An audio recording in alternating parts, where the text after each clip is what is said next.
استقلالات دولتی و وحدت ملی دنبال یک اقبال، دو رکن محوری آسایش و اعتدال است. پاینده و جاودان باد وحدت سراسری.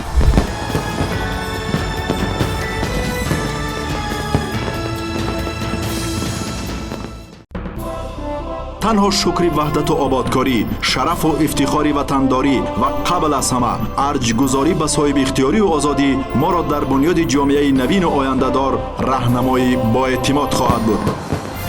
پاینده و جاودان باد وحدت سراسری.